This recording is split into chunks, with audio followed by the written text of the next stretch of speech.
Hi everyone, I am Kalyani, working as a lecturer in Sir CRR College for Women.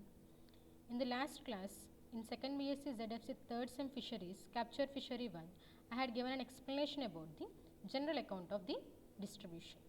Today in this session, I am going to give an explanation about Unit 2, 2.2, Biology and Fishery of Important Fishes and Other Aquatic Animals of India.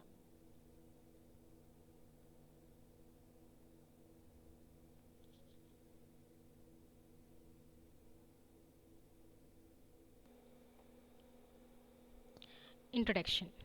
While carp from the most important species farmed in freshwater in India, it is the shrimp from the brackish water sector which contributes the bulk of the production. So మన యొక్క ఇండియాలో చూసుకున్నట్లయితే ఇక్కడ మనం చెప్పుకునేది important fishes and other aquatic animals of India. So ఇండియాలో ఉండే important fishes ఏంటి, మిగిలిన ఆక్వాటిక్ ఆర్గానిజమ్స్ మనం ఏది ఎక్కువగా యూస్ చేస్తున్నాం. సో దాని ప్రకారం చూసుకున్నట్లయితే ఫ్రెష్ వాటర్లో కార్ప్ స్పీషీస్ అనేవి ఇంపార్టెంట్ స్పీషీస్. సో మన యొక్క ఇండియాలో కల్చర్ చేసే కార్ప్ స్పీషీస్కి అనేది ఇంపార్టెన్స్ ఉంది అని చెప్తున్నారు. నెక్స్ట్ బ్రాకిష్ వాటర్ సెక్టార్కి చూసుకున్నట్లయితే సో బ్రాకిష్ వాటర్ సెక్టార్లో ష్రింప్ స్పీషీస్ని ఎక్కువగా మనం కల్చర్ చేసుకుంటాం. సో ఫ్రెష్ వాటర్లో కార్ప్ స్పీషీస్కి ఎంతైతే ఇంపార్టెన్స్ ఉందో బ్రాకిష్ వాటర్ సెక్టార్లో ష్రింప్కి అంతే ఇంపార్టెన్స్ అనేది ఉంది. సో ఎందుకు అంటే both are contributing bulk of the production to the country అని చెప్తున్నారు. And there are 3 Indian major carps, namely catla, labeo rohita and Cirrhinus మృగాల. So కట్ల యొక్క కామన్ నేమ్ వచ్చేసి కట్లా ఆర్ బొచ్చే అంటారు. లేబియోరోహితాని రోహు అంటారు. సిర్హెనస్ మృగాలని మృగాల్ కార్ప్ అని కామన్గా పిలుస్తూ ఉంటారు. సో ఈ యొక్క 3 ఫిషెస్ని ఎందుకు ఇండియన్ మేజర్ కార్ప్స్ అన్నారు అంటే based upon it's contribution. So దాని యొక్క కాంట్రిబ్యూషన్ వచ్చేసి మన యొక్క కంట్రీకి ఎంత ఇస్తుంది అంటే over 90% of the total Indian aquaculture production.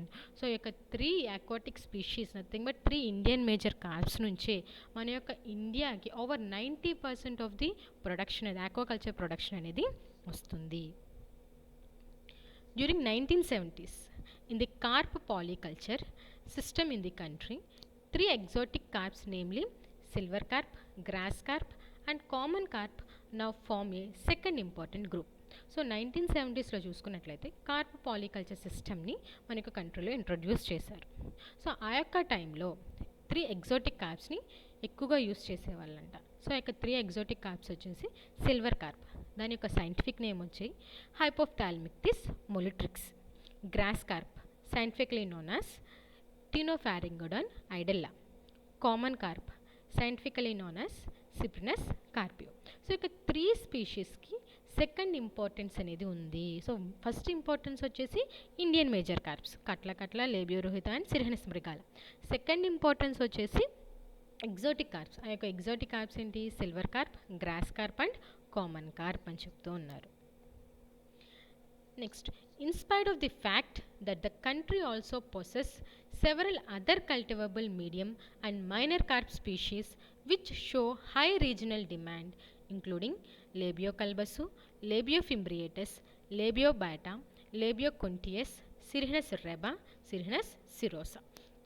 So first importance వచ్చేసి ఇండియన్ మేజర్ కార్ప్స్, తర్వాత ఎగ్జోటిక్ కార్ప్స్. సో నెక్స్ట్ వచ్చేసి మైనర్ కార్ప్స్. సో మన యొక్క కంట్రీలో చూసుకున్నట్లయితే so we are having different culture mediums అనేవి ఉన్నాయి, అంటే different types of water bodies అనేవి మన యొక్క కంట్రీలో అవైలబుల్గా ఉన్నాయి. సో అలాంటప్పుడు మన యొక్క కంట్రీలో we are also cultivating minor carps. So ఆ యొక్క మైనర్ కార్ప్స్ని కూడా మనం ఎందుకు కల్టివేట్ చేస్తున్నాము అంటే because they are showing some regional demand. So high regional demand ఉంది కాబట్టి సో ఈ యొక్క మైనర్ కార్ప్స్ని కూడా మనం కల్చర్ చేస్తున్నాము. సో ఇక మైనర్ కార్ప్స్ ఏంటి, Labeo calbasu, Labeo fimbriatus, Labeo bata, Labeo gonius, Cirrhinus reba and Cirrhinus cirrhosus. Among the catfishes, Philippine catfish, magur, దాని సైంటిఫిక్ నేమ్ వచ్చేసి Clarias batrachus is the only species that has received a lot of attention. So క్యాట్ఫిషెస్లో చూసుకున్నట్లయితే Philippine catfish, దాన్ని మ్యాగూర్ అంటారు, సైంటిఫికల్గా దాన్ని క్లేరియస్ బ్యాట్రికస్ అంటారు. So cat ఫిషెస్లో ఎక్కువ importance దేనికి ఉందంట, క్లేరియస్ బ్యాట్రికస్కి. నెక్స్ట్ వచ్చేసి స్టింగింగ్ క్యాట్ ఫిష్, దాన్ని సింగి అంటారు. So it's scientifically known as Heteropneustes fossilis. So ఈ యొక్క క్యాట్ ఫిషెస్ ఏమిటి, క్లేరియస్ బాట్రికస్ అండ్ హెట్రోప్నోస్టిస్ ఫొజిలిస్. సో ఈ యొక్క 2 ఫిషెస్కి మన యొక్క కంట్రీలో మోర్ ఇంపార్టెన్స్ అనేది ఉంది అని చెప్తున్నారు. సో ఈ యొక్క సింగి ఆర్ హెట్రోప్నోస్టిస్ ఫొజిలిస్ అనేది it is one of the air breathing cat fish అని చెప్తూ ఉన్నారు.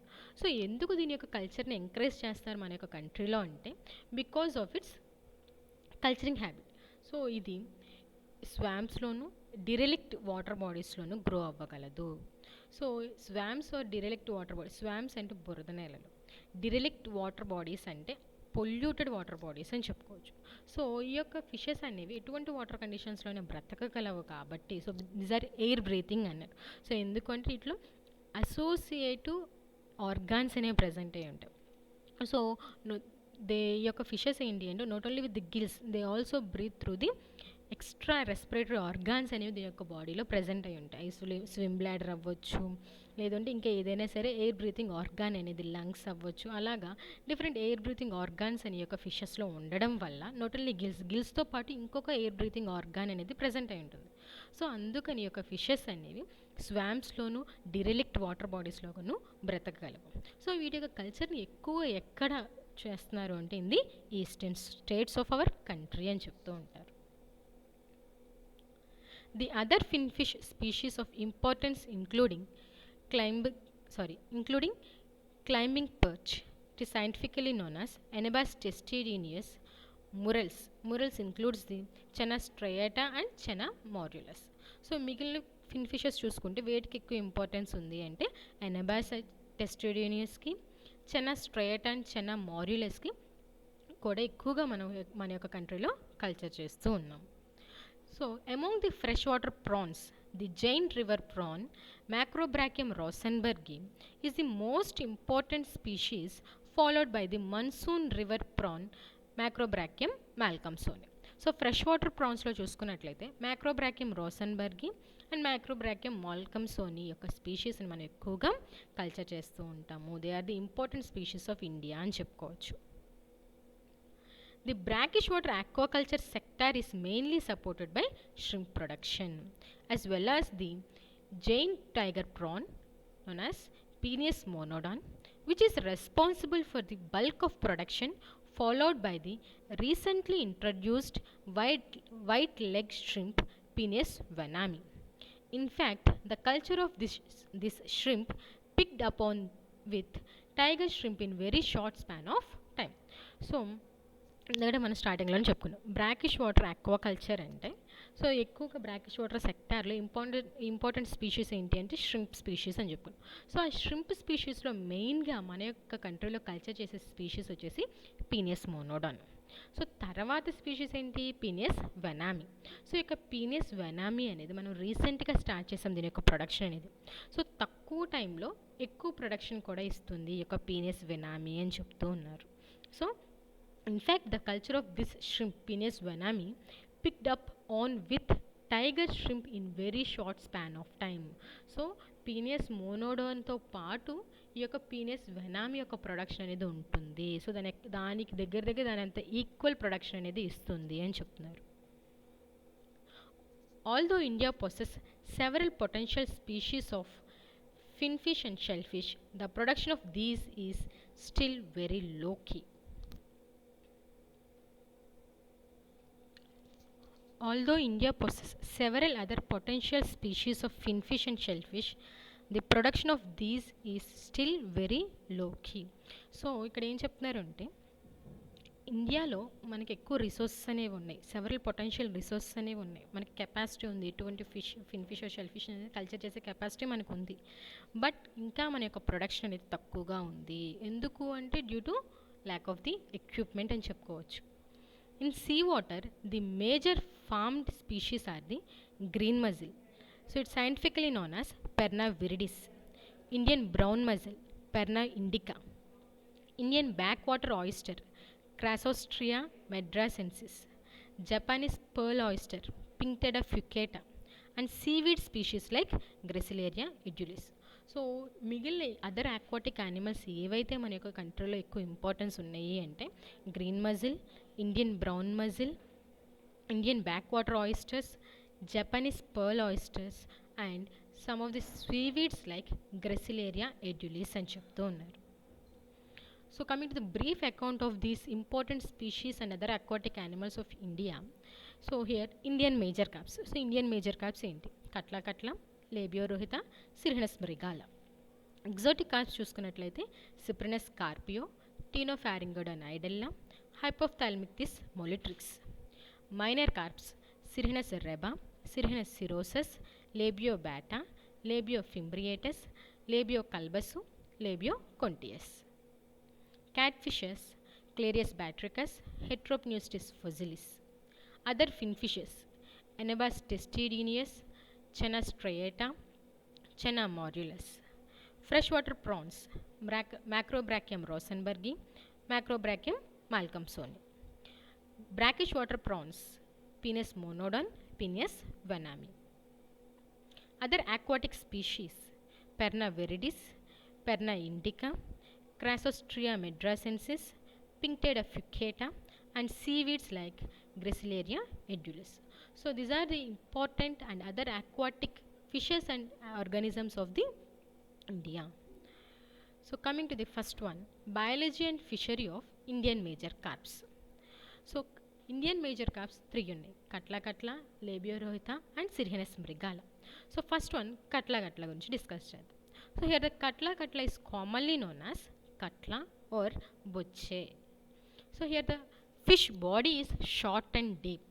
ఈ యొక్క ఫిష్ని చూసుకున్నట్లయితే దాని యొక్క బాడీ అని యొక్క లెంత్ అనేది చాలా షార్ట్గా ఉంటుంది అని చెప్తున్నారు. అండ్ ఇట్ ఈస్ డీప్ అంటున్నారు. సో డీప్ అంటే ఇక్కడ అర్థం ఎలా వస్తుంది అంటే ఇట్ ఈస్ లోతుగా ఉన్నట్టు, కిందకి కర్వ్ అనేది ఉన్నట్టుగా అనిపిస్తూ ఉంటుంది. So here the body is deep and short అని చెప్తూ ఉన్నారు. సో ఈ యొక్క ఫిష్ని చూసుకున్నట్లయితే ఈ యొక్క బాడీ అనేది ఇలా కర్వ్స్ లాగా బాడీ డీప్గా లోతుగా ఉన్నట్టు ఉంటుంది. And here the head is large. So ఈ యొక్క కట్ల కట్ల ఫిష్ అనేది మనం ఎలా ఐడెంటిఫై చేయొచ్చు అంటే by seeing the head. So ఈ యొక్క ఫిష్లో హెడ్ అనేది చాలా లార్జ్గా ఉంటుంది. అండ్ ఈ యొక్క ఫిష్ యొక్క బాడీ పైన చూసుకున్నట్లయితే మెనీ సైక్లాయిడ్ స్కేల్స్ అనేవి ప్రజెంట్ అయి ఉంటాయి. దీంట్లో ఉండే స్కేల్స్ వచ్చేసి సైక్లాయిడ్ స్కేల్స్. బట్ హెడ్ మీద ఎటువంటి స్కేల్స్ అనేవి ఉండవు. Here the head is devoid of scales. Here head is having no scales, అంటే scales are absent in the head అని చెప్పుకోవచ్చు. And here the snout is bluntly rounded. ఈ snout రీజ్ అనేది బ్లంట్గా రౌండ్గా ఉంటుంది అని చెప్తున్నారు. And here the eyes are very large. Eyes అనేవి చాలా లార్జ్గా ఉంటాయి. అండ్ మౌత్ అనేది వైడ్గా ఉంటుంది. ఈ యొక్క ఫిష్ యొక్క మౌత్ చూసుకున్నట్లయితే it is having wide mouth. And ఈ యొక్క ఫిష్లో అప్పర్ లిప్ అనేది యాబ్సెంట్, బట్ లోవర్ లిప్ అనేది ప్రజెంట్ అయి ఉంటుంది, అది మూవబుల్ అంటారు. సో ఎందుకు ఇక్కడ అప్పర్ లిప్ యాబ్సెంట్ అన్నారు అంటే జా అనేది ప్రజెంట్ అయ్యి జాకి యొక్క స్కిన్ అనేది ఫ్యూజ్ అయి ఉంటుంది, అది ఒక లిప్ లాగా కనిపించదు. సో అందుకని ఇక్కడ లిప్ అనేది యాబ్సెంట్, అప్పర్ లిప్ అనేది యాబ్సెంట్, లోవర్ లిప్ అనేది థిక్గా ఉంటుంది. సో ప్రొట్రూడింగ్ లోవర్ జా అనేది ప్రజెంట్ అయి ఉంటుంది, అది అప్వర్డ్ డైరెక్షన్లో ఉంటుంది. సో ఈ యొక్క అప్వర్డ్ డైరెక్షన్లో ఉంది కాబట్టి ఈ యొక్క ఫిష్ని సర్ఫేస్ ఫీడర్ అని చెప్పుకోవచ్చు. ఇలా ఈ యొక్క అప్వర్డ్ మౌత్ ఉంటే సర్ఫేస్ ఫీడర్స్ అంటారు. సో ఈ యొక్క ఫిష్ యొక్క అప్పర్ లిప్ అనేది యాబ్సెంట్, లోవర్ లిప్ అనేది ప్రజెంట్ అయి ఉంటుంది, and it is also thick అని చెప్తూ ఉంటారు. అండ్ ఈ యొక్క అప్పర్ లిప్ కూడా అప్టర్న్ అయి ఉంటుంది, పైకి ఉంటుంది, పైకి ఫేస్ చేస్తూ ఉంటుంది. సో అందుకే ఇది సర్ఫేస్ ఫీడర్ అని చెప్పుకోవచ్చు. అండ్ ఈ యొక్క ఫిష్లో చూసుకున్నట్లయితే ఎటువంటి బార్బిల్స్ అనేవి ఉండవు, బార్బిల్స్ ఆర్ యాబ్సెంట్. అండ్ ఈ యొక్క ఫిష్ యొక్క గిల్ రీజియన్ చూసుకున్నట్లయితే గిల్ లోపల ఉండే గిల్ రేకర్స్ అనేవి లాంగ్ అండ్ ఫైన్గా ఉంటాయి. సో చాలా లెంతీగా ఉండి చాలా షార్ప్గా కూడా ఉంటాయి. And present in more number అని కూడా చెప్పుకోవచ్చు. And here the pharyngeal teeth in 3 row. So ఇక ఫిష్లో చూసుకున్నట్లయితే ఫారెంజియల్ టీత్ అంటే బకో ఫారెంజియల్ రీజియన్లో ఉండే టీత్ అనేవి 3 rows అరేంజ్ అయి ఉంటాయంట. అండ్ ఈ యొక్క ఫిష్లో డార్సల్ ఫిన్ ఉంటుంది, pectoral fin, pelvic fin, anal fin and caudal fins అనేవి ప్రెజెంట్ అయి ఉంటాయి అని చెప్తున్నారు. కాడల్ ఫిన్ అనేది ఫోర్క్డ్, డీప్లీ ఫోర్క్డ్ అని చెప్పుకోవచ్చు. అండ్ పెక్టోరల్ ఫిన్స్ చూసుకున్నట్లయితే they are extending to the pelvic fin region వరకు, ఇక్కడ వరకు ఎక్స్టెండ్ అయి ఉంటాయి. సో ఈ యొక్క పెక్టోరల్ ఫిన్ అనేది పెల్విక్ ఫిన్ యొక్క రీజియన్ వరకు ఎక్స్టెండ్ అయినట్టు కనిపిస్తూ ఉంటాయి అని చెప్తున్నారు. అండ్ సో ఈ యొక్క ఫిన్ యొక్క స్ట్రక్చర్ కూడా అండ్ అరేంజ్మెంట్ కూడా ఒక్కొక్క స్పీషీస్లో ఒక్కొక్కలా ఉంటాయి. అండ్ lateral లైన్ మీద చూసుకున్నట్లయితే here the lateral line is having 40 to 43 scales. ఈ యొక్క ఫిష్లో lateral లైన్ మీద, ఈ యొక్క లైన్ కనిపించే లైన్ మీద 40 నుంచి 43 స్కేల్స్ వరకు ఉంటాయి అని చెప్తున్నారు. అండ్ ఈ యొక్క ఫిష్ యొక్క కలరేషన్ చూసుకున్నట్లయితే గ్రేయిష్ ఆన్ బ్యాక్. సో ఈ యొక్క బ్యాక్లో చూసుకున్నట్లయితే గ్రే కలర్లో ఉంటుంది. సైడ్స్ చూసుకున్నట్లయితే అక్కడ కూడా బ్యాక్ గ్రేష్ కలర్లో ఉంటుంది. సో బ్యాక్లోను సైడ్స్లోను చూసుకున్నట్లయితే గ్రే కలర్లో ఉంటుంది. అండ్ బిలో అంటే అబ్డామిన్ రీజన్ దగ్గర చూసుకున్నట్లయితే ఇట్ ఈస్ సిల్వరీ వైట్ కలర్లో ఉంటుంది అని చెప్తున్నారు. అండ్ ఈ యొక్క ఫిన్స్ ఏవైతే ఉన్నాయో అవన్నీ డస్కీ కలర్లో కనిపిస్తూ ఉంటాయి. సో లిటిల్ బిట్ యాష్ కలర్లో కూడా కనిపిస్తూ ఉండొచ్చు.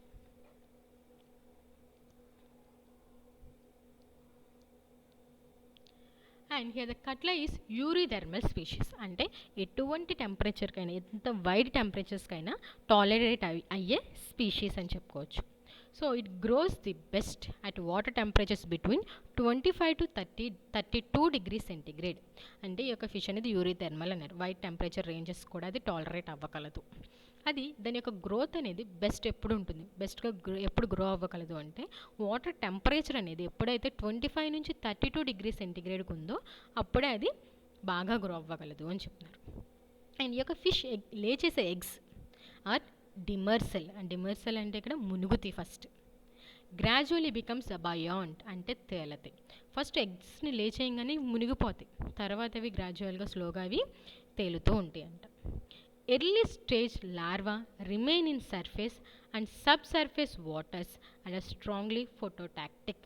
సో ఎర్లీ స్టేజెస్లో ఉన్న లార్వాస్ అనేవి ఎక్కువగా సర్ఫేస్లోను సబ్ సర్ఫేస్ వాటర్స్లోనూ ఉంటాయంట. అండ్ ఎక్కువగా ఫోటోటాక్టిక్ అంటే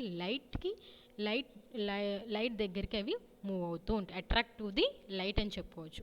సో ఎక్కడైతే లైట్ ఎక్కువగా ఉందో అక్కడికి అవి మూవ్ ఆన్ అవుతాయి, light it pass on towards the light అని చెప్పుకోవచ్చు. The larva begin to feed 3 days after hatching.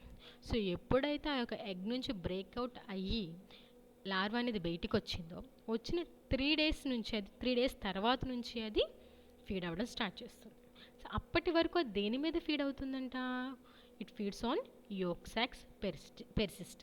So ఏదైతే యోక్ సాక్ తన యొక్క బాడీలో ఉందో దాని మీద అది ఫీడ్ అవుతూ ఉంటుంది. ఫస్ట్ అది ఎగ్ నుంచి బయటకు వచ్చిన 3 days వరకు అది యోక్ సాక్ మీద అది ఫీడ్ అవుతూ ఉంటుంది. తర్వాత అది వేరే ఫుడ్ మీద ఫీడ్ అవ్వడం స్టార్ట్ చేస్తుంది. As the increase in size the number of gill rakers and gill filaments also increases.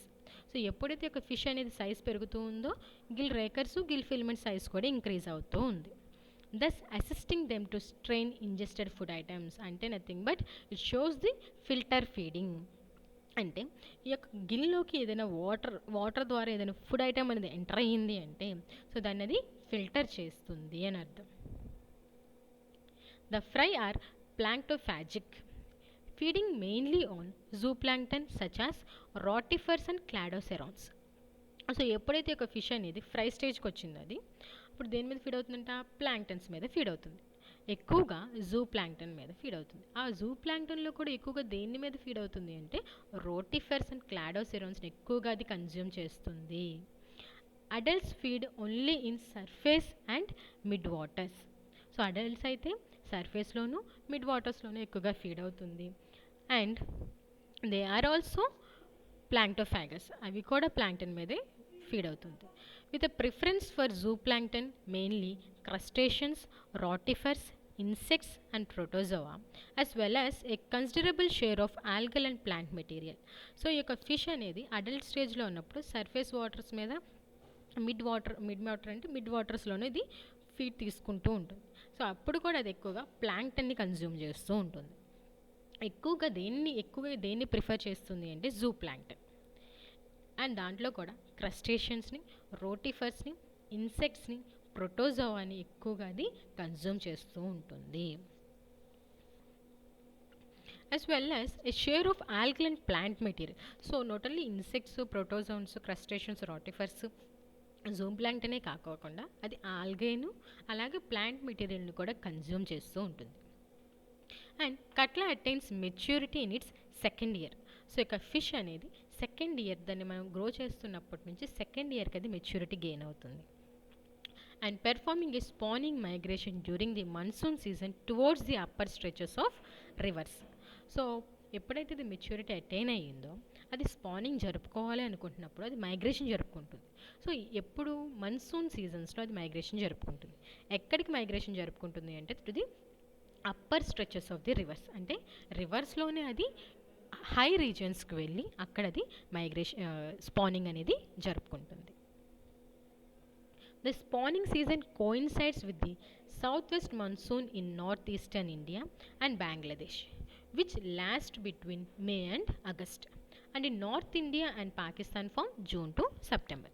ఇక స్పానింగ్ సీజన్స్ చూసుకున్నట్లయితే సౌత్ వెస్ట్ మన్సూన్ సీజన్లో ఎక్కడ జరుపుకుంటుంది అంటే నార్త్ ఈస్టర్న్ ఇండియా అండ్ బంగ్లాదేశ్లో ఇది సౌత్ వెస్ట్ మన్సూన్ టైంలో స్పానింగ్ జరుపుకుంటుంది. అంటే దాని యొక్క టైం పీరియడ్ వచ్చేసి మే టు ఆగస్ట్ అని చెప్పుకోవచ్చు. సౌత్ వెస్ట్ మన్సూన్ పీరియడ్ అంటే May to August. And north ఇండియాలో చూసుకున్నట్లయితే దాని యొక్క స్పానింగ్ సీజన్ అనేది జూన్ టు సెప్టెంబర్ ఉంటుంది. సో నార్త్ ఇండియా అండ్ పాకిస్తాన్లో అయితే జూన్ టు సెప్టెంబర్ టైంలో అది స్పానింగ్ జరుపుకుంటుంది. Its fecundity generally varies from 1 lakh to 2 lakh per kg body weight depending on fish length and wait.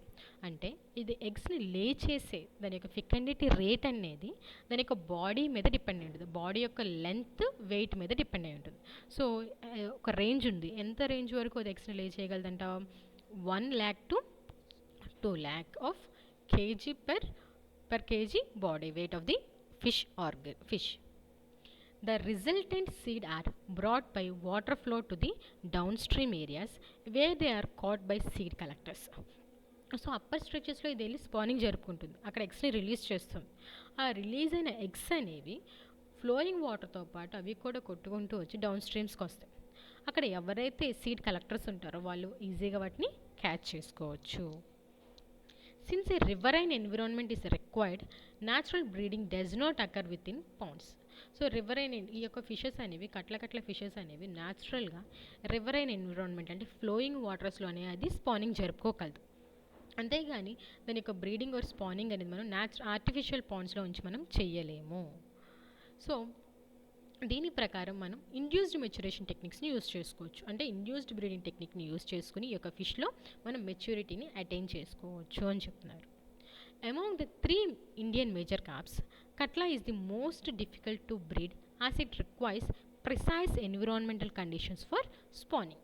So మనం చెప్పుకున్న 3 Indian major కార్ప్స్లో కట్లా species అనేది చాలా డిఫికల్టీస్ని ఫేస్ చేస్తాం. దాని యొక్క కల్చర్ చేసేటప్పుడు దాని యొక్క బ్రీడింగ్ గురించి మనం చాలా డిఫికల్టీస్ని ఫేస్ చేస్తాం. ఎందుకు అంటే దానికి కావాల్సిన కండిషన్స్ అన్నీ సపరేట్గా ఉంటాయి. సో అది ఫ్లోయింగ్ వాటర్స్లోనే పర్టికులర్ టెంపరేచర్లోనే అది బ్రీడింగ్ జరుపుకోగలదు. సో అటువంటి కండిషన్స్ ఉన్నాయి కాబట్టి ఈ యొక్క బ్రీడింగ్ అనేది మనకు కొంచెం టాస్క్ అని చెప్పుకోవచ్చు. అండర్ నార్మల్ కండిషన్స్ కట్లా gross to 1 to 1.2 kg in the first year, compared to 700 to 800 grams and 600 to 700 grams of rohu and mrigal respectively. So ఇక్కడ చూసుకున్నట్లయితే కట్లా అనేది నార్మల్ కండిషన్స్లో అంటే ఆ న్యాచురల్ వాటర్ బాడీస్లో 1 to 1.2 kg గ్రో అవుతుంది ఫస్ట్ ఇయర్లో. అదే రోహు అయితే 700 నుంచి 800 గ్రామ్స్ వరకు గ్రో అవుతుంది 1 ఇయర్లో. మృగాల్ అయితే 600 to 700 గ్రామ్స్ మాత్రమే గ్రో అవుతూ ఉంది. అండ్ ఈ యొక్క ఫిష్ అనేది ఎప్పుడు సెక్షువల్ మెచ్యూరిటీకి అటైన్ అవుతుంది అంటే 2 ఇయర్స్కి అని చెప్పుకోవచ్చు. కట్లా is endemic to the riverine system in north India, Indus plain and adjoining hills of Pakistan, Bangladesh, Nepal and Myanmar, and has been introduced later into almost all riverine systems, reservoirs and tanks all over India. So ఈ కట్లా అనేది it is restricted species to riverine systems in north India అని చెప్తున్నారు, Indus plain and adjoining hills of Pakistan, Bangladesh, Nepal and Myanmar అంటున్నారు. And ఈ యొక్క species అనేది తర్వాత ఓవరాల్ అన్ని రివర్ సిస్టమ్స్లోకి, రిజర్వాయర్స్లోకి, ట్యాంక్స్లోకి మన యొక్క కంట్రీలో ఇంట్రడ్యూస్ చేశారు. It is widely distributed in India as far as south India as Krishna and Godavari river systems. ఈ యొక్క స్పీషీస్ చూసుకున్నట్లయితే మన యొక్క కంట్రీలో సౌత్ ఇండియాలో చూసుకున్నట్లయితే కృష్ణా అండ్ గోదావరి రివర్ సిస్టమ్స్లో ఎక్కువగా డిస్ట్రిబ్యూట్ అయ్యింది. Next one Labeo rohita. Labiorohita is commonly known as Rohu. Its body is bilaterally symmetrical. So bilaterally symmetrical అంటే కట్ చేసినప్పుడు టూ ఈక్వల్ హాఫ్స్ వస్తే ఆ యొక్క ఆర్గనైజ్ ఆ యొక్క దాన్ని bilaterally symmetrical అంటారు. సో ఈ యొక్క లేబియోరోహితాన్ని చూసుకున్నట్లయితే దాని యొక్క బాడీ అనేది ఇట్ ఈస్ మోడరేట్లీ ఎలాంగేటెడ్ అంటే లాంగ్గా ఉంటుంది, ఎలాంగేటెడ్గా ఉంటుంది. And here the body with cycloid scales. ఈ యొక్క ఫిష్లో చూసుకున్నట్లయితే బాడీ మీద సైక్లాయిడ్ స్కేల్స్ అనేవి ప్రజెంట్ అయి ఉంటాయి. అండ్ హెడ్ పైన చూసుకున్నట్లయితే ఎటువంటి స్కేల్స్ ఉండవు. సో ఈ యొక్క ఫిష్ని చూసుకున్నట్లయితే it is elongated and bilaterally symmetrical అంటున్నారు. అండ్ బాడీ మీద చూసుకున్నట్లయితే స్కేల్స్ అనేవి ప్రజెంట్ అయి ఉంటాయి, కానీ హెడ్ మీద ఎటువంటి స్కేల్స్ ఉండవు. అండ్ ఈ యొక్క ఫిష్లో చూసుకున్నట్లయితే స్నౌట్ అనేది ఫెయిర్లీ డిప్రెస్డ్ స్నౌట్ అనేది కనిపిస్తూ ఉంటుంది. And projecting beyond mouth. So mouth నుంచి ఇంకొంచెం ముందుకి అది ప్రొజెక్ట్ అయినట్టు కనిపిస్తూ ఉంటుంది. And eyes are dorsolateral in position. So dorsal side ఉంటే డార్సల్ సర్ఫేస్లో సైడ్ రీజన్స్లో ఉంటుందని డార్సో లాటరల్ అంటారు. And mouth is small and inferior. So ఇక్కడ ఈ యొక్క ఫిష్ యొక్క మౌత్ అనేది చాలా చిన్నగా ఉంటుంది అండ్ ఇట్ ఈస్ ఇన్ఫీరియర్ అంటే కిందకి ఉంటుంది. Lips are thick and fringed with a distinct inner fold to each lip, lobate or entire. ఈ యొక్క ఫిష్ని చూసుకున్నట్లయితే దాని యొక్క మౌత్ అనేది ఇన్ఫీరియర్గా ఉంది అని చెప్పుకున్నాం, ఇలాగ కిందకు ఉంటుంది. అండ్ ఈ యొక్క లిప్స్ అనేవి థిక్గా ఉంటాయి. ఈ యొక్క ఫిష్ యొక్క లిప్స్ అనేవి థిక్గా ఉండి ఫ్రింజ్డ్గా ఉంటాయి. ఫ్రింజ్డ్ అంటే ఈక్వల్గా కాకుండా హెచ్చు తగ్గులు ఉన్నట్టు ఉంటుంది. అండ్ ఫోల్డ్స్ అనేవి కనిపిస్తూ ఉంటాయి, లోబ్స్ అనేవి కనిపిస్తూ ఉంటాయి అని చెప్తున్నారు. అండ్ ఈ యొక్క ఫిష్లో చూసుకున్నట్లయితే ఏ పెయిర్ ఆఫ్ బార్బుల్స్ అనేవి కనిపిస్తూ ఉంటాయి. అండ్ ఇక్కడ టీత్ అనేవి యాబ్సెంట్, జాస్లో టీత్ అనేవి యాబ్సెంట్, బట్ ఫారింజియల్ రీజన్లో టీత్ అనేవి ప్రెజెంట్ అయి ఉంటాయి.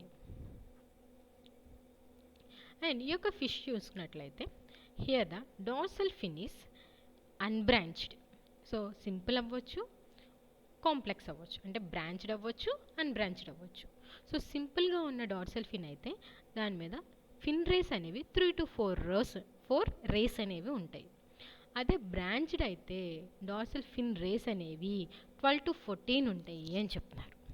అండ్ డార్సల్ ఫిన్ అనేది చూసుకున్నట్లయితే it is inserted midway between snout tip and base of caudal fin. అంటే ఈ యొక్క ఫిష్ యొక్క స్నౌట్ టిప్ రీజియన్ నుంచి బేస్ ఆఫ్ కాడల్ ఫిన్ వరకు లెంత్ చూసుకున్నట్లయితే రెండింటికి మిడిల్ రీజియన్లో ఈ యొక్క డార్సల్ ఫిన్ అనేది ఆరిజినేట్ అయి ఉంటుంది అని చెప్తున్నారు. ఇట్ ఈస్ ఇన్సర్టెడ్ అంటున్నారు. అండ్ ఈ యొక్క ఫిష్లో చూసుకున్నట్లయితే పెక్టోరల్ పెల్విక్ ఫిన్స్ అనేవి లాటరల్ అంటే సైడ్స్ ఉంటాయి. So pelvic and pectoral fins are inserted laterally అంటున్నారు. అండ్ పెక్టోరల్ ఫిన్ చూసుకున్నట్లయితే ఈ యొక్క పెక్టోరల్ ఫిన్ మీద చూసుకున్నట్లయితే here it is devoid of an osseous spine. So osseous అంటే బోన్ టైప్ అని చెప్పుకోవచ్చు. సో ఇక్కడ బోన్తో ఫామ్ అయిన స్ట్రక్చర్ అనేది ఏది ఉండదు. ఇక్కడ బోన్తో ఫామ్ అయిన స్పైన్స్ అనేవి ఆబ్సెంట్ పెక్టోరల్ ఫిన్లో అని చెప్తున్నారు. Caudal fin is deeply forked. So deeply forked caudal fin అనేది ఉంటుంది. అండ్ హియర్ లాటరల్ లైన్ అనేది క్లియర్గా కనిపిస్తూ ఉంటుంది. ఈ యొక్క ఫిష్ యొక్క బాడీ పైన లాటరల్ లైన్ అనేది కనిపిస్తుంది. ఈ యొక్క లాటరల్ లైన్ మీద చూసుకున్నట్లయితే స్కేల్స్ అనేవి 40 నుంచి 44 స్కేల్స్ వరకు ఉంటాయి అంటున్నారు. అండ్ ఈ యొక్క ఫిష్ కలరేషన్ చూసుకున్నట్లయితే బ్యాక్ సైడ్ బ్లూయిష్ కలర్లో ఉంటుంది, సైడ్స్ చూసుకున్నట్లయితే సిల్వరీ కలర్లో ఉంటాయి, బెల్లీ కూడా సిల్వరీ కలర్లో ఉంటుంది. అండ్ ఈ యొక్క ఫిష్ యొక్క ఎర్లీ స్టేజెస్లో చూసుకున్నట్లయితే ఎక్కువగా అది జూ ప్లాంక్టన్ని కన్జ్యూమ్ చేస్తూ ఉంటుంది. ఆ యొక్క జూ ప్లాంక్టన్ ఏంటి అంటే it is mainly composed of rotifers and cladocerans with phytoplankton forming the emergency food. అంటే ఎక్కువగా ఇది జూ ప్లాంక్టన్ని కన్జ్యూమ్ చేస్తుంది. జూ ప్లాంక్టన్లో కూడా రోటిఫర్స్ని క్లాడోసెరాన్స్ని ఎక్కువగా కన్జ్యూమ్ చేస్తుంది. అండ్ ఫైటోప్లాంక్టన్ని ఎమర్జెన్సీ ఫుడ్ కింద తీసుకుంటుంది. అంటే the absence of zoo plankton టైంలో అది కన్జ్యూమ్ చేయొచ్చు. In the fingerling stage, there is a strong positive selection for all the zooplanktonic organisms. And for some smaller phytoplanktons like desmids, phytoflagellates and algal spores. ఎప్పుడైతే ఒక fish అనేది fingerling స్టేజ్కి వచ్చిందో అప్పుడు ఎక్కువగా ఇది జూప్లాంక్టన్నే తీసుకుంటుంది. దాంతోపాటు ఫైటోప్లాంక్టన్ని కూడా తీసుకుంటుంది. So phytoplanktons like and also like desmids, phytoflagellates and algal spores అనేది కన్జ్యూమ్ చేస్తూ ఉంటుంది. In the juvenile and adult stages, rohu is essentially an herbivorous column feeder. So juvenile స్టేజ్లో ఉన్నప్పుడు, అడల్ట్ స్టేజ్లో ఉన్నప్పుడు ఈ యొక్క రోహు అనేది column feeder. So herbivorous column feeder, హెర్బివోరస్ని కన్జ్యూమ్ చేస్తూ ఉంటుంది. కాలమ్ రీజియన్లో ఇది పాస్ ఆన్ అవుతూ ఉంటుంది. Preferring algae and submerged vegetation, అంటే ఎక్కువగా దేన్ని కన్జ్యూమ్ చేస్తుంది? ఆల్గేను సబ్మర్జ్డ్ వెజిటేషన్ని ఎక్కువగా ఇది కన్జ్యూమ్ చేస్తూ ఉంటుంది. Furthermore, the occurrence of decayed organic matter and sand and mud in its gut suggests its bottom feeding habit. So ఈ యొక్క ఫిష్ యొక్క గట్ని కనుక మనం కట్ చేసి చూసినట్లయితే దాంట్లో decayed organic matter, sand, mud కనిపించినాయి అంట. సో అందుకని it is having a bottom feeding habit అని కూడా చెప్తూ ఉన్నారు. The modified thin and hair-like gill rakers also suggest that the fish feed on minute plankton through sieving water. అంటే ఈ యొక్క ఫిష్లో ఉన్న గిల్ రేకర్స్ యొక్క స్ట్రక్చర్ బట్టి అది థిన్ అండ్ హెయిర్ లైక్ ఉన్నాయి కాబట్టి ఇంకేం చెప్తున్నారంట, ఈ యొక్క ఫిష్ అనేది మైన్యూట్ ప్లాంక్టన్ని కూడా కన్జ్యూమ్ చేస్తుంది, అది కూడా ఫిల్టర్ ఫీడింగ్ మెకానిజం ద్వారా అని చెప్పుకోవచ్చు. అండ్ ఇన్ పాండ్స్ ఈ యొక్క ఫిష్ని చూసుకున్నట్లయితే పాండ్స్లో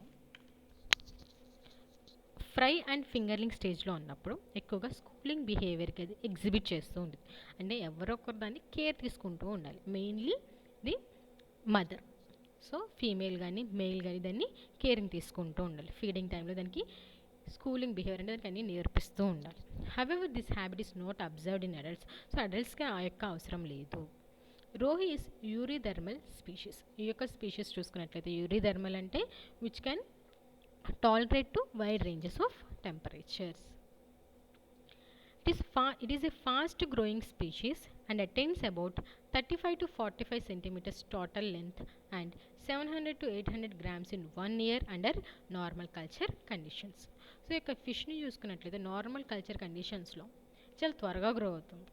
సో ఎంత అది అటైన్ అవ్వగలదు అంటే, ఎంత లెంత్ అటైన్ అవ్వగలదు అంటే 35 నుంచి 45 సెంటీమీటర్స్ వరకు అది గ్రో అవ్వగలదు.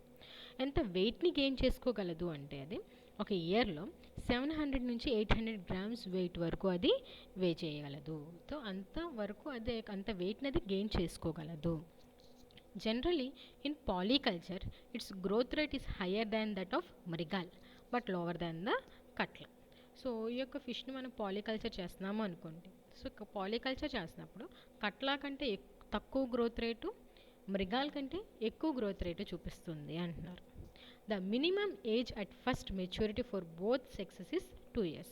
సో 2 yearsకి అది మెచ్యూర్ అవుతుంది. ఫస్ట్ మెచ్యూరిటీ స్టేజ్ అనేది బోత్ సెక్సెస్లో మేల్ కానీ ఫీమేల్ కానీ అవి మినిమం ఏజ్ అనేది 2 yearsకి అది ఫస్ట్ మెచ్యూరిటీ స్టేజ్కి అటైన్ అవుతుంది.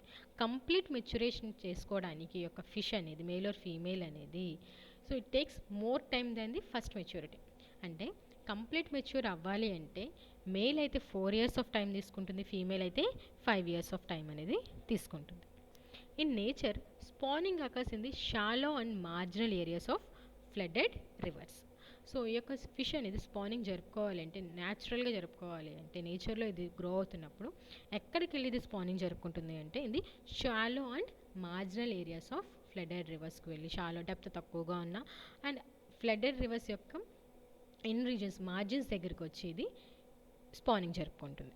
The spawning season of rohu generally coincides with the south west monsoon extending from April to September. దీని యొక్క స్పానింగ్ సీజన్ చూసుకున్నట్లయితే సౌత్ వెస్ట్ మన్సూన్లో ఏప్రిల్ నుంచి సెప్టెంబర్ వరకు ఉంటుంది. In captivity with proper feeding the species attains maturity towards the end of the second year. So దీన్ని కనుక మనం ప్రాపర్ ఫీడింగ్ ఇచ్చి మంచి కేర్ తీసుకున్నాము అంటే ఈ యొక్క ఫిష్ మనం ఆర్టిఫిషియల్గా గ్రో చేస్తున్నప్పుడు ఆక్వాకల్చర్లో దీనికి ఎటువంటి కెపాసిటీ ఉంది అంటే కరెక్ట్గా ఫీడింగ్ అండ్ మేనేజింగ్ తీసుకున్నట్లయితే the end of the second ఇయర్కి ఇది మెచ్యూర్ అవుతుంది అంటున్నారు. However, breeding does not take place in such pond environments, thus induced breeding becomes necessary. So ఇప్పుడు మనం ఈ యొక్క ఫిష్ని రోహిని తీసుకొచ్చి మనం ఆర్టిఫిషియల్గా కల్చర్ చేస్తున్నాము అనుకోండి, అది న్యాచురల్ వాటర్స్లో ఎక్కువగా బ్రీడ్ అయ్యే హ్యాబిట్ ఉన్న ఫిష్ ఇది. దీన్ని తీసుకొచ్చి మనం ఆర్టిఫిషియల్గా దీన్ని మనం కల్చర్ చేస్తున్నప్పుడు మనం క్రియేట్ చేసే పాండ్ ఎన్విరాన్మెంట్ అనేది సరిగ్గా లేదు అంటే అది బ్రీడింగ్ జరుపుకోలేదు. సో అందుకనే దీనికి మనం ఇండ్యూస్డ్ బ్రీడింగ్ టెక్నిక్ని యూస్ చేసుకుని మనం వీటిని బ్రీడింగ్ జరుపుకోవచ్చు. The fecundity varies from 2,26,000 to 2,794,000 depending upon fish size and ovary weight. On average, it ranges from 2 lakh to 3 lakh eggs per kg body weight. So ఇక ఫికండిటీ range అనేది 2,26,000 నుంచి 2,794,000 వరకు vary అవుతుంది. అది కూడా ఫిష్ యొక్క సైజ్ బట్టి దాని యొక్క ఓవరీ వెయిట్ బట్టి డిపెండ్ అయి ఉంటుంది. సో యావరేజ్ ఫెకనిటీ రేట్ చూసుకున్నట్లయితే ఈ యొక్క రోహు ఫిష్లో 2 lakh నుంచి 3 lakh ఎగ్స్ని అది రిలీజ్ చేస్తుంది. అది కూడా పెర్ కేజీ బాడీ వెయిట్ అంటున్నారు. And rohu is a polygamous fish and also seems to be promiscuous. The optimum temperature for spawning is 22 to 31 degree centigrade. So ఈ యొక్క ఫిష్ అనేది పాలీగామస్ ఫిష్ అని. సో పాలీగామస్ అంటే అర్థం ఇక్కడ it is having many male mates. So చాలా male ఆర్గనిజమ్స్తో ఇది mating జరుపుకుంటూ ఉంటుంది. అండ్ ఈ యొక్క స్పానింగ్ టెంపరేచర్ ఎంత ఉండాలి అంటే 22 నుంచి 31 డిగ్రీ సెంటిగ్రేడ్ ఉండాలి అంటున్నారు. And here the Labiorhita is the most important among the 3 Indian major carp species used in carp polyculture. So మనం యూజ్ చేసుకునే 3 ఇండియన్ మేజర్ కార్ప్స్లో రోహు అనేది మోస్ట్ ఇంపార్టెంట్ స్పీషీస్ అన్నారు. అది కూడా పాలికల్చర్ సిస్టమ్స్లో. This graceful Indo-Gangetic riverine species is the natural inhabitant of the riverine systems of northern and central India and the rivers of Pakistan, Bangladesh and Myanmar. So ఈ యొక్క rohu species అనేది and is Indo Gangetic riverine species అని చెప్తున్నారు. So దీనికి natural inhabitants చూసుకున్నట్లయితే ఎక్కడెక్కడంట river systems of the northern and central India and the rivers of Pakistan, Bangladesh and Myanmar అంటున్నారు. ఇండియాలో చూసుకున్నట్లయితే it has been transplanted into almost all riverine systems including the fresh water of Andaman where its population has successful established. So ఇండియాలో చూసుకున్నట్లయితే అన్ని riverine సిస్టమ్స్లోని దీన్ని introduce చేశారంటే including fresh waters of Andaman and Nicobar ఐలాండ్స్లో ఇక్కడ ఉన్న ఫ్రెష్ వాటర్స్లో కూడా ఈ యొక్క ఫిష్ని ఇంట్రడ్యూస్ చేశారు అని చెప్తూ ఉన్నారు. Next one Cirrhinus mrigala. So here the Sirhinus mrigala is also bilaterally symmetrical organisms and it is streamlined.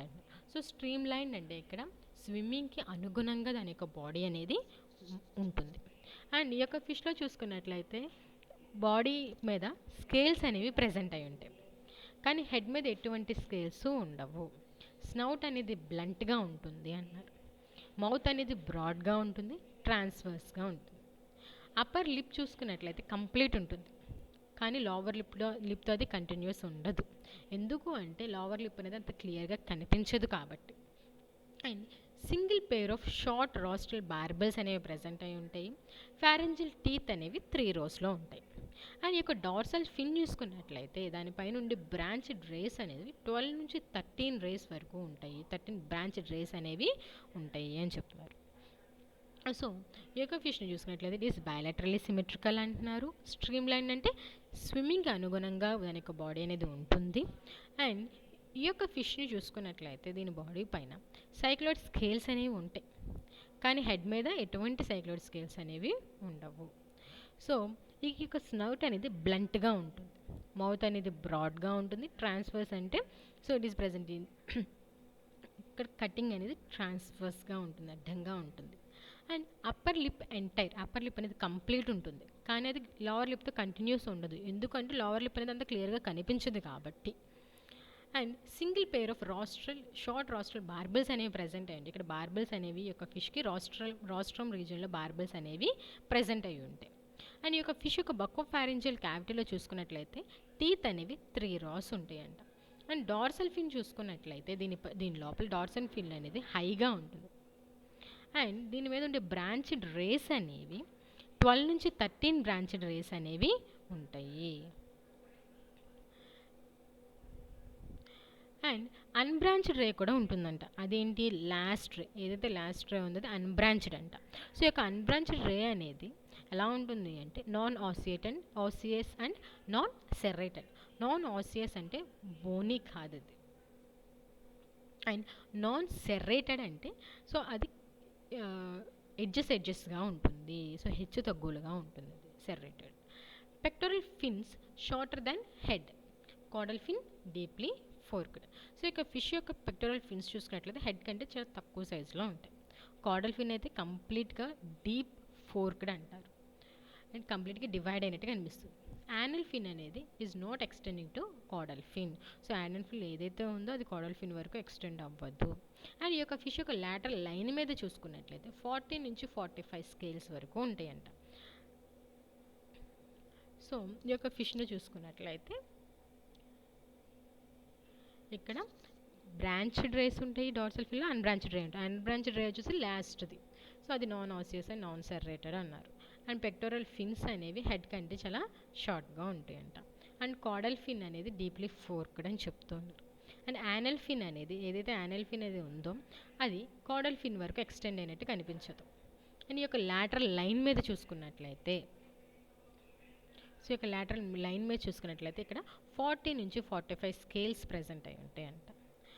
And ఈ యొక్క ఫిష్ యొక్క కలరేషన్ చూసుకున్నట్లయితే పైన డార్క్ గ్రే కలర్లో ఉంటుంది, కింద సిల్వర్ కలర్లో ఉంటుంది. డార్సల్ ఫిన్ అనేది గ్రే కలర్లో కనిపిస్తూ ఉంటుంది. మరి pectoral, pelvic and anal fins చూసుకున్నట్లయితే అవి యొక్క టిప్స్ అనేవి ఆరెంజ్ కలర్లో ఉంటాయి. అది కూడా ఎక్కువగా బ్రీడింగ్ సీజన్ టైంలో అని చెప్తూ ఉన్నారు. Hatchlings of the mrigal normally remain in the surface or subsurface waters, while fry and fingerling tend to move to deeper water. Adults are bottom dwellers. It is an ileophage and in its feeding habit. And Stenophagus, detritus and decayed vegetation from its principal food components, while phytoplankton and zooplankton comprise the rest.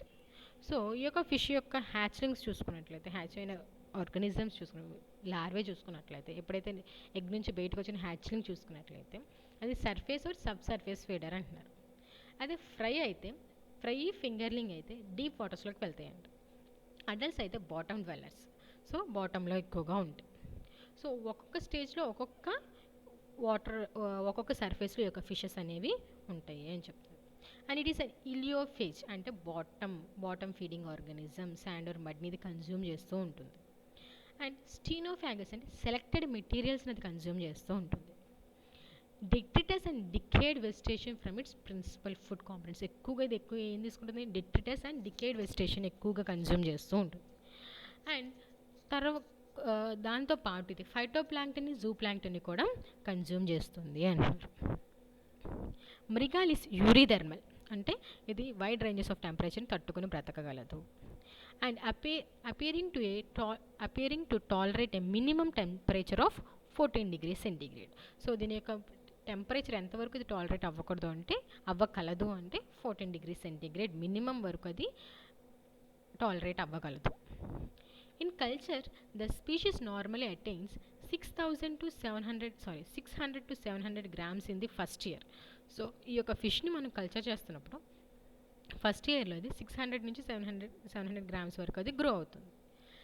Depending on stocking density and management practices, అది కూడా ఎప్పుడు, so మనం దాన్ని release చేసిన stacking ఏ స్టేజ్లో దాన్ని మనం release చేసాము అండ్ ఇటువంటి మేనేజ్మెంట్ ప్రాక్టీసెస్ మనం ఫాలో అవుతున్నాము, దాని మీద డిపెండ్ అయ్యేది ఫస్ట్ ఇయర్లో 600 నుంచి 700 వరకు గ్రామ్స్ వరకు అది వెయిట్ గెయిన్ అవుతుంది. Among the 3 Indian major carps, mrigal normally grows more slowly than కట్లాన్ రోహు. కట్లా రోహుతో పోల్చుకున్నట్లయితే ఈ యొక్క మృగాల్ స్పీషీస్ అనేది చాలా స్లోగా గ్రో అవుతుంది. The rearing period is usually confined to A maximum of 2 years. So growing period వచ్చేసి 2 years. అండ్ తర్వాత నుంచి దాని యొక్క గ్రోత్ రేట్ అనేది స్లోగా తగ్గుతూ ఉంటుంది. As growth rate reduces thereafter అంటే స్లోగా తగ్గుతూ ఉంటుంది. However, mrigal is reported to survive as long as 12 years in natural waters. So natural వాటర్స్లో చూసుకున్నట్లయితే ఈ యొక్క మృగాల్ యొక్క సర్వైవల్ రేట్ అనేది 12 years వరకు ఉంటుంది. Maturity is attained in 2 years in captivity. అంటే ఈ యొక్క ఫిష్లో మెచ్యూరిటీ అనేది 2 yearsకి వస్తుంది. As mrigal needs a fluviatile environment for breeding, it does not breed in ponds. So ఈ యొక్క మృగాల్ స్పీషీస్ అనేది దానికి న్యాచురల్ ఎన్విరాన్మెంట్స్లో అది బ్రీడ్ అయ్యే కెపాసిటీ అనేది దానికి ఉంటుంది కాబట్టి సో అది నార్మల్ పాండ్స్లో అది బ్రీడ్ అవ్వలేదు, బ్రీడింగ్ జరుపుకోలేదు. సో దానివల్ల మనం వీటికి ఇండ్యూస్డ్ బ్రీడింగ్ టెక్నిక్ని యూస్ చేసుకుని ఈ యొక్క ఫిష్ని మనం బ్రీడింగ్ జరుపుకోవచ్చు. So however captive breeding in hatcheries has been made possible through induced breeding by hypophysation and the use of synthetic hormones. So ఈ యొక్క ఫిష్ని మనం సో ఇది పాండ్స్లో ఆర్టిఫిషియల్ పాండ్స్లో ఇది బ్రీడింగ్ జరుపుకోలేదు, ఓన్లీ న్యాచురల్ పాండ్స్లో ఇది బ్రీడింగ్ జరుపుకోగలదు. కాబట్టి దీనికి మనం ఇండ్యూస్డ్ బ్రీడింగ్ టెక్నిక్ని యూస్ చేసుకుని మనం బ్రీడింగ్ జరుపుకోవచ్చు by use of synthetic hormones అని చెప్పుకోవచ్చు. అండ్ ఈ యొక్క ఫిష్ అనేది it is highly fecund fish, అంటే దీని యొక్క ఫికెండిటీ రేట్ అనేది చాలా ఎక్కువగా ఉంటుంది. And the fecundity increased with age. ఈ యొక్క ఫిష్ యొక్క ఫికెండిటీ రేట్ అనేది ఏజ్ బట్టి ఇంక్రీజ్ అవుతూ ఉంది. సో నార్మల్ రేంజ్ చూసుకున్నట్లయితే 1 lakh నుంచి 1,50,000 ఎగ్స్ వరకు దాని యొక్క బాడీ వెయిట్కి అది రిలీజ్ చేస్తూ ఉంటుంది. సో దాని యొక్క ఎగ్ యొక్క రేంజ్ కూడా ఫికెండిటీ రేంజ్ కూడా ఏజ్తో పాటు ఇంక్రీజ్ అవుతుంది. అది కూడా దాని యొక్క బాడీ వెయిట్ ప్రకారం దాని యొక్క ఎగ్ రేంజ్ అనేది ఉంటుంది అని చెప్తున్నారు. The spawning season depends upon the onset and duration of the southwest monsoon, which in India, Bangladesh and Pakistan extends from May to September. The యొక్క spawning season అనేది onset of and duration of southwest monsoon ఉంటుంది. అంటే south monsoon వచ్చే ముందు వచ్చిన తర్వాత ఉంటుంది. ఎక్కడంట అది ఇండియాలో, బంగ్లాదేశ్లో, పాకిస్తాన్లో చూసుకున్నట్లయితే it may extend from May to September అని చెప్తున్నారు. అండ్ ఈ యొక్క మృగాల్ స్పీషీస్ చూసుకున్నట్లయితే it usually breeds at 24 to 31 degrees centigrade. So దీని యొక్క బ్రీడింగ్ టెంపరేచర్ ఎంత ఉండాలంట 24 నుంచి 31 degrees సెంటీగ్రేడ్ వరకు ఉంటుంది. And mrigal cirrhinus mrigala is a carp endemic to Indo-Gangetic riverine system. It is one of the 3 Indian major carp species cultivated widely in south east Asian countries. So ఇక మృగాల species చూసుకున్నట్లయితే ఇది ఎక్కువగా Indo Gangetic riverine సిస్టమ్కి endemic అంటున్నారు, అంటే restricted అని చెప్పుకోవచ్చు. ఈ యొక్క స్పీషీస్ అనేది సౌత్ ఈస్ట్ ఏషియన్ కంట్రీస్లో ఎక్కువగా కల్టివేట్ చేసే స్పీషీస్ అండి, వైడ్లీగా కల్టివేట్ చేసే స్పీషీస్ ఏంటి అంటే ఇక మృగాల స్పీషీస్ అని చెప్తున్నారు. This species has long been important in polyculture with other native species mainly in India. So పాలీకల్చర్లో ఎక్కువగా యూస్ చేసే ఇంపార్టెన్స్ ఉన్న స్పీషీస్ ఏంటి అంటే ఈ యొక్క సిరినస్ మృగాల అని చెప్పుకుంటారు. However records of it's culture or available only from the early part of the 20th century. So ఈ యొక్క స్పీషీస్ యొక్క కల్టివేట్ చేస్తున్నాము అనే యొక్క రికార్డ్స్ అనేవి ఎప్పటి నుంచి ఉన్నాయి అంటే it is came in to the early part of the 20th century. ఎప్పుడు మనకి అవైలబిలిటీలోకి వచ్చింది అంటే అది early part of the 20th century అంటున్నారు. The traditional culture of the species was restricted to eastern parts of India until 1950s. So 1950s వరకు చూసుకున్నట్లయితే దీని యొక్క కల్చర్ అనేది ట్రెడిషనల్గా ఈ యొక్క మృగాల్ కార్ప్ యొక్క కల్చర్ అనేది మనకి ఇండియా యొక్క ఈస్టర్న్ పార్ట్స్లోనే ఉంది అని చెప్తున్నారు. The species was transplanted in the peninsular river systems of India, where it has established itself. So ఈ యొక్క స్పీషీస్ అనేవి పెనిన్సులర్ రివరైన్ సిస్టమ్స్లో ఇండియాలో పెనిన్సులర్ రివరైన్ సిస్టమ్స్లో ఇంట్రొడ్యూస్ చేశారంట. తర్వాత దాని యొక్క డిస్ట్రిబ్యూషన్ అనేది ఓవరాల్ ఇండియాకి స్ప్రెడ్ అయింది అంటున్నారు. Widely distributed in India and introduced in many parts of India for cultivation. So ఈ యొక్క మృగాల స్పీషీస్ అనేది మనకి ఇండియాలో ఎక్కువగా డిస్ట్రిబ్యూట్ అయ్యింది. అండ్ ఇండియాలో కూడా ఎక్కడ దీని యొక్క కల్టివేషన్ అనేది ఎక్కువగా ఉంది, ఎక్కువగా ఇంట్రొడ్యూస్ చేశారు అంటే Uttar Pradesh, Uttaranchal, Punjab, Madhya Pradesh, Bihar, Rajasthan, Orissa, Bengal, Assam, Gujarat, Maharashtra, Chennai and AP etcetera. So this is all about the Indian major carps. Some of the important fishes of India. In the next class, I am going to discuss about the topic exotic carps, which are one of the important fishes of India. Thank you.